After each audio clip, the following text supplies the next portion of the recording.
time. Because right now, we're going to welcome in those two P-51 Mustangs that we saw take off earlier. Prior to America's entry into World War II, Great Britain was already at war with Germany, and they were fighting an air war with their Hurricanes and Spitfires, those great fighters from the Royal Air Force, against the Luftwaffe's Messerschmitt Bf-109s and the Focke-Wulf FW-190s. But there was an American airplane, the Curtiss P-40 Warhawk, that was part of that under what they called Lend-Lease, American airplanes used by the British, and they couldn't make them fast enough, and so they went to North American Aviation and they said to Dutch Kindelberger, Dutch, we want you to build P-40s under license. And guess what? Dutch Kindelberger said, no way, I ain't building somebody else's airplane. And he made an incredible statement. He said, give me 120 days. Now, Danny Clisher, to say that you've got 120 days to press them.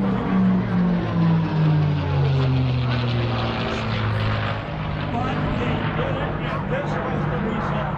As gorgeous as it is in the sky, it has a distinctive sound of a Rolls-Royce Merlin engine. Now, Rob will tell you that eventually over 15,000 of these aircraft were manufactured. In the world today, surviving are about 150, perhaps 70 to 80 could actually fly at any given time. Now, Danny, interestingly, the original airplane built by North American had an Allison V12 engine in it.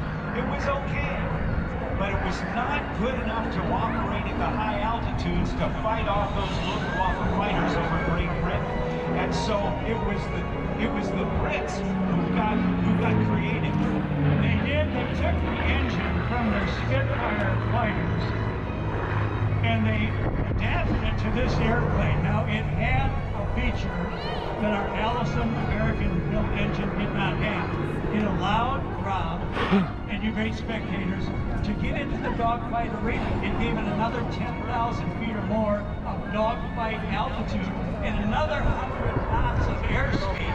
It allowed the wing to finally do what it was supposed to do. It allowed the streamlined fuselage to do what it was supposed to do. And that transformation was a massive breakthrough. That wing design was something that what did you say? When Dutch Kindelberger said he could build a wing, what did you know about this design? Laminar-filled wing. They said, now, Dutch, how did you get that airplane from beginning production off the assembly line and ready to go in that short amount of time? He said to the press, you know, in magic, you cannot pull a rabbit out of a hat unless you first have the rabbit in the hat. So Rob was telling you, Dutch Kindelberger and the guys in North American Aviation, they were ready. They had the plan. They sprung into action. And this is the legendary fighter that flew in all theaters of World War II. And also was flown by America's first African-American pilots, the Tuskegee Airmen. Followed, okay, now eyes and cameras over your right shoulder. Look over in the direction of the control tower. This will be the photo pass. These two guys are amazing. Rob and I are going to talk about their ability, but there are a couple of great civilian pilots who fly a real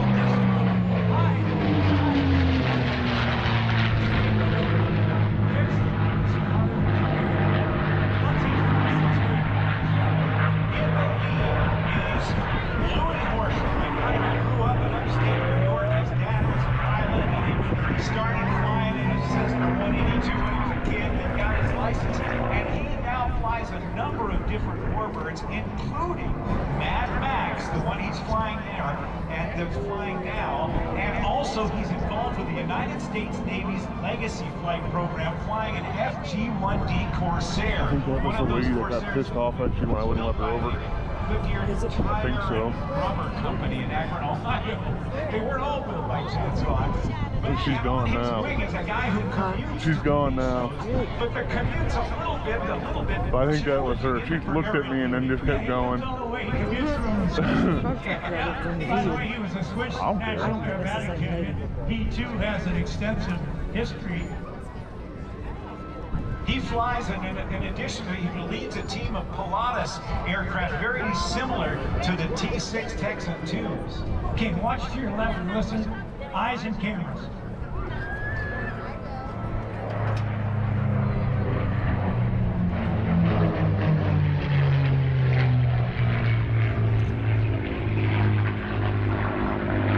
As we see them in formation, this is an amazingly challenging thing for these guys to do.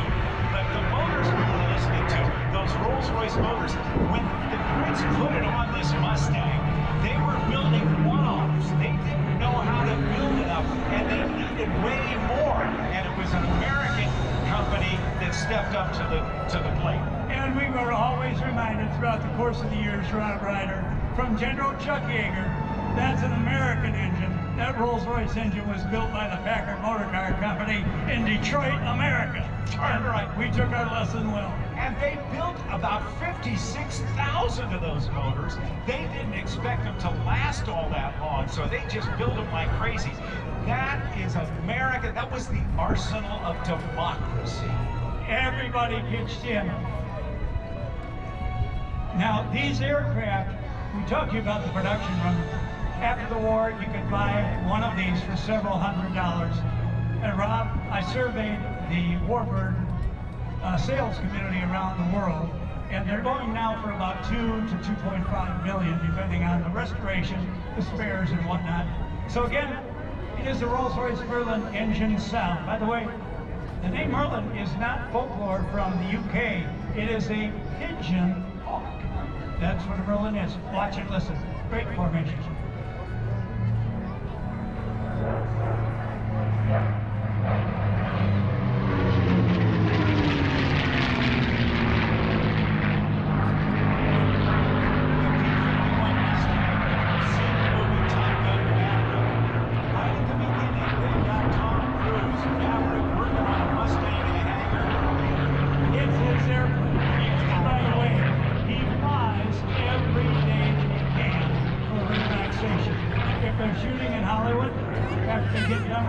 Shooting, the sun is still up, goes and gets in his P-51, which he has trained in very extensively. He takes his flying very seriously, and he goes out over the Pacific Ocean, does a little sightseeing out to Catalina Island, down and through the inland, gets a relaxation, and he's ready to go to filming the next day. Absolutely loves aviation, like so many in the Hollywood community, whether they're entertainers or musicians, composers, directors, they love aviation.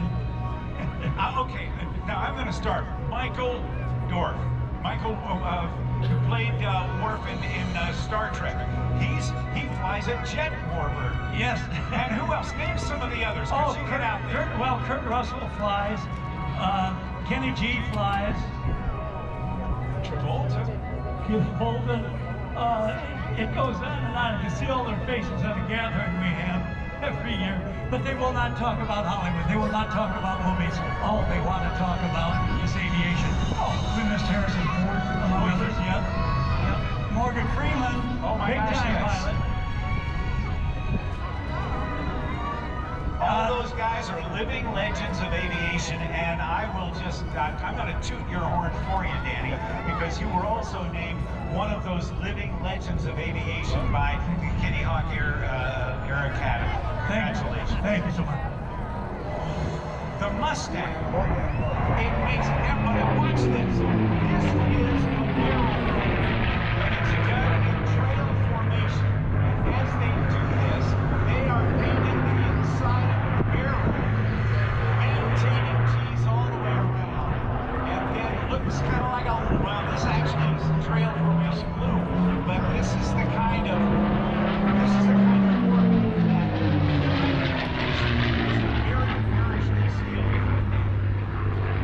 I cannot give these two pilots enough credit to be this proficient in formation flying as they are, and as they have been in prior years. They are out rehearsing day after day after day.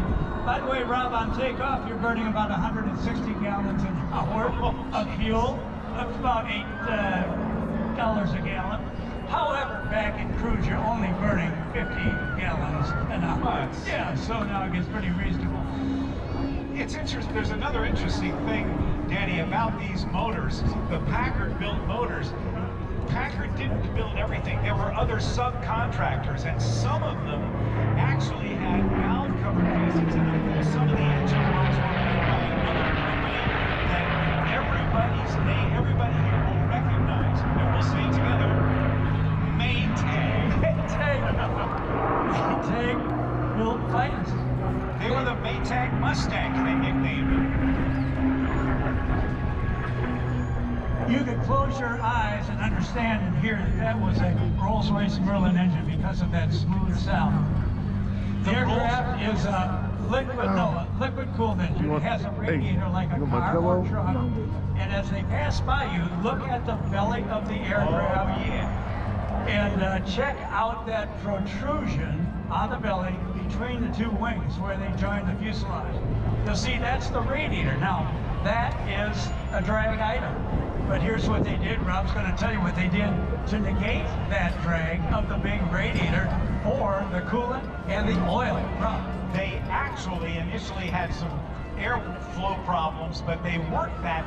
The hot air, the air comes in to cool, it gets heated up, and when it goes out the back, it creates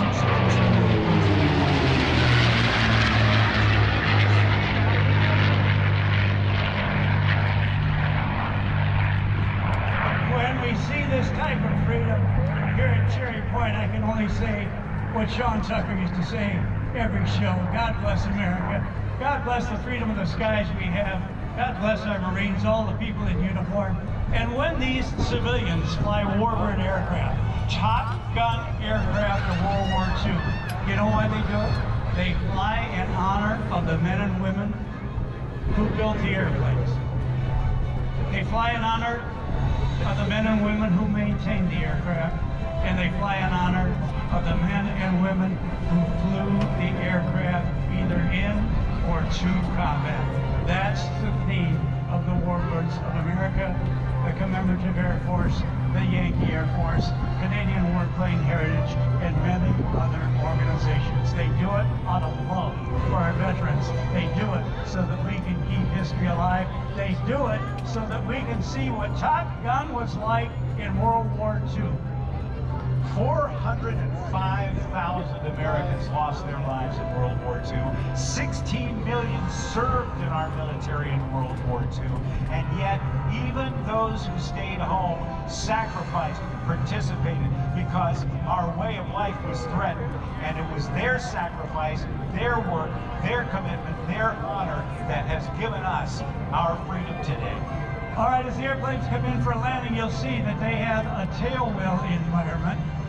So they will probably choose to land on the main gear only, keeping the tail up. That's called a wheel landing. It allows you to have some forward visibility before the tail comes down and the tail wheel meets the runway. It gives you rudder authority, forward vision. It also allows for the first airplane to speed down the runway, allowing the second airplane on final approach to have time and space to land behind the lead aircraft. Another feature of the aircraft as it's rolling out, Rob, you remember they have a little bit of trouble with the air coming into that radiator at the bottom of the fuselage. It was burbling up. It was not going through. It was getting turbulent and it was heating up the coolant. What they did was to build a gutter. They built a space between the forward lip of the opening of the radiator and the bottom of the fuselage. They called it a gutter because that's what it looks like, a gutter or a curve on your street. Where do we see that today? 30 years later, they designed it no. into what has become the F-16 Fighting Falcon, flown by the United States Air Force and by many other nations. But that 1940 technology still is applicable today. Broke the way. So ladies and gentlemen, if you will, Rob, thank you for the ability to come up here, the opportunity to join you in this great event. Would you give a big round of applause to these two great individuals? Rob will reintroduce them to you, show you what it was like in World War II, and they're doing it in 2024 style. Indeed. Danny Clisham, Hollywood Danny Clisham. A nice round of applause for him. Thank you for staying up here with me for this, because we just have had so much fun over the years. I just wanted to have someone with you here. I wouldn't miss it for the world. I can't thank you enough, Rob. Save a place for me tomorrow, okay? Thank you, Rob Ryder. Thank you, George Klein. We appreciate everything. Coming up in just a moment, the MV-22 Osprey, as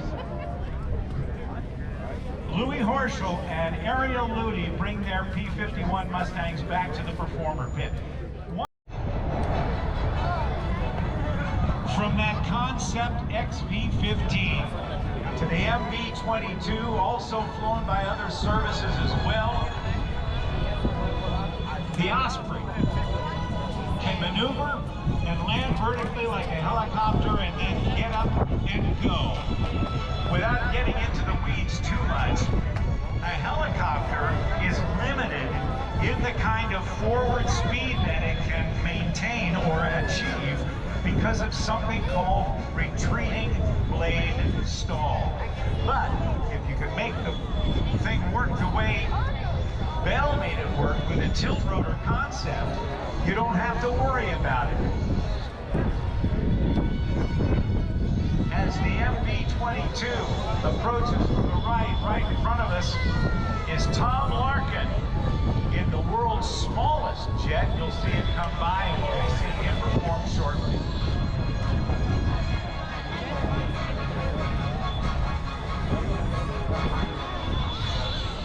The MV-22 approaching now from the right is transitioning, and you can see the nacelles of the engines as they start to angle higher and higher. That is accomplished on the left-hand power lever, flown by the pilot, and a very easily operated gun-wheel switch. They can rotate these nacelles not just to 90 degrees, but slightly in excess of 90 degrees, so it can back up. We are seeing it in the full short takeoff versus landing mode.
pushing forward on that thumb wheel switch as it transitions now into forward flight.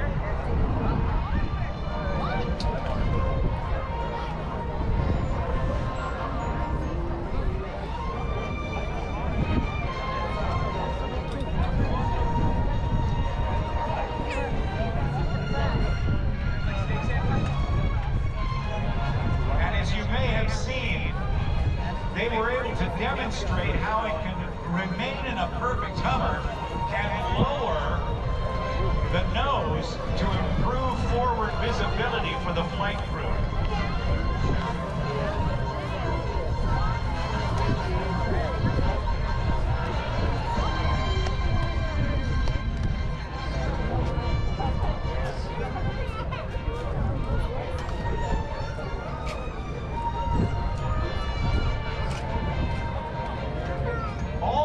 Training for pilots and crew members for the Osprey, not only for the Navy, but for the Air Force as well, takes place at Marine Corps Air Station New River.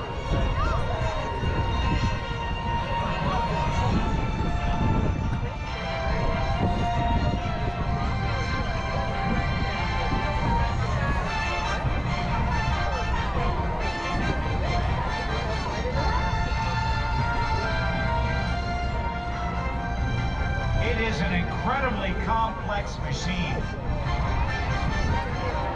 powered by two Allison, Rolls-Royce, and they used to be Allison, now Rolls-Royce turboprops, each delivering over 6,000 shaft horsepower. Now you might ask, what happens? What happens if one of the engines loses power? Well, the computer systems that are aboard the Osprey will sense a power loss and within fractions of a second will engage a transmission system to transfer power from the good, properly operating engine straight through the transmission to the prop rotor on the side where the engine has failed, to protect and add insurance for the flight crew and those aboard the Osprey.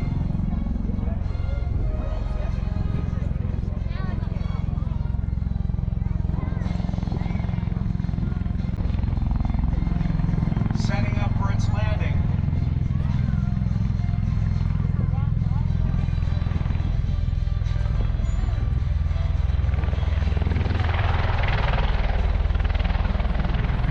Touching down here at America's Air Station, tilting the prop rotors forward again for a quick touch and go.